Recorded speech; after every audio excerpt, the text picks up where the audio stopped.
Mapagpalang araw po mga kaingay. Ngayon nga po palang araw ako po ay magluluto ng puset. Bago po muna akong magluto ay mangunguha po muna kami ng abukado. Shout out nga pala sa kasama ko na si Paring Angel. Dito po sa amin ang mga puno ng abukado ay hitik na hitik po sa bunga. Ito nga po palang puno ng abukado ay hindi po sa amin, nang hingilaan po kami.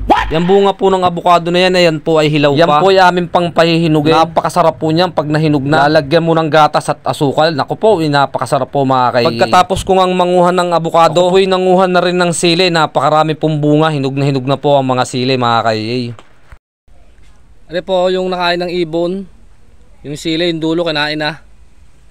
Tukuhanin po natin yan, pwede pa po yan. Nung nakauwi na nga po ako sa bahay, hinugasan ko lamang po itong puset. Ang luto po sanang gagawin ko dyan ay inihaw. Ako po inabot na ng tamad kaya ipiprito ko na lang po mga kaingay. Yan nga po palang puset natin ay 4 na piraso lamang po. Yan nga po palang puset ay binaakan ko lang po sa gitna para mailagay ko po yung mga sili. Ang lutong prito po sa puset ay napakasarap din po mga kaingay. Yan nga lang po, napakahirap magprito nito at nagtatalsikan po yung mantika. Kung ikaw ay susubok din magprito ng puset ay ingat po. Ito po ay napakasarap din pong gataan.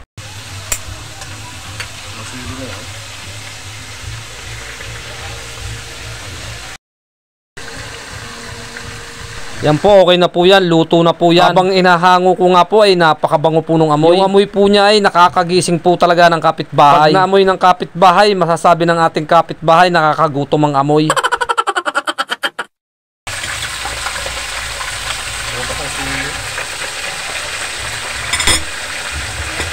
Yan pong padalawang prito natin ay luto na rin po yan mga kaingay. Kaya po akin na rin po yung hahanguin. Kung ikaw man ay mapapadaan dito sa amin, ako po inyong saluhan sa aking pagkain. Tara, kain po tayo mga kaingay. Akin lang pong ginupit-gupit. Habang ginugupit ko nga po ay amoy na amoy ko po yung bango ng puset. Talaga naman pong nakakagutom yung amoy. Sa mga bago ko nga po palang followers, kayo po ay welcome na welcome po dito. Sa mga datihan naman po, ako po ay lubos na nagpapasalamat sa inyong suporta. Bago po ang lahat, papasalamat po muna tayo sa ating Panginoon. Maraming salamat po Panginoon sa bagong biyaya ang pinagkaloob mo sa amin sa araw na to. Ha?